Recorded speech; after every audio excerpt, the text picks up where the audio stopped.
হুম, নমস্কার। নমস্কার। আমি আপনাদের সবার কাছে আজকে ইন্ট্রোডিউস করতে চাই মিস্টার রানা রায়কে। আজকে আপনি এই প্রতিযোগিতাতে একটা জাজ ছিলেন।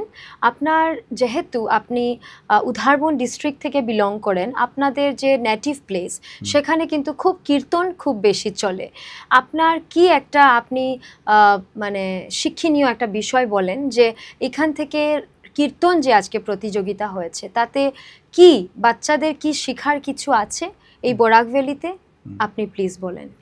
না, আমি বলবো এটাই, আজকে আমি জাজ হিসাবে ছিলাম, উধারবন ডিস্ট্রিক্ট থেকে আসছি। আমাকে এই কম্পিটিশন যে হয়েছে এটা আমাকে খুব ভালো লাগেছে। এছাড়া আমি দেখেছি কীর্তন শুধুমাত্র প্রথমে আমরা ভাবতেছিলাম যে উধারবন জেলা সভাতে একটা কীর্তন আমরা করতে পারছি, কিন্তু এই সুর বা এই ছন্দ আমাদের সমস্ত বরাক অঞ্চলে ছড়িয়ে গেছে। যদিও একটু সুর একটু ব্যবধান আছে, আশা করব আগামী দিনে এই কীর্তন এক সুরে বরাক অঞ্চলে বরাক প্রেসবিটিতে সমস্ত জেলা সভাগুলোতে যেন গাইতে পারবে বা বৃদ্ধি হবে, এটা আমি আশা করি।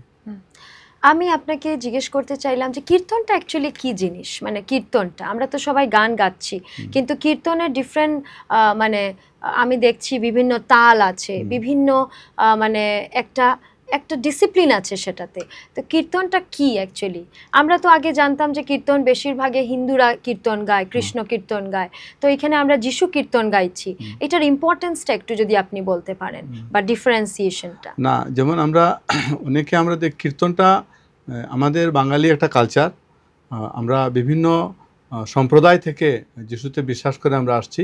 আসার পরে আমরা অনেক কেউ 10 বছর 15 বছর কেউ 100 বছরও হয়েছে, কিন্তু এর মধ্যে যার যে একটা স্মৃতি আমাদের যে কীর্তন যেটা আছে বাঙালি সম্প্রদায়ের মধ্যে, এই কীর্তনটা আমরা গাইতে পারি বা গাইলে আমাদের জীবন আত্মিক জীবন লাভবান হয়, এটা আমি বলতে চাই আর কি। ঠিক আছে, ধন্যবাদ।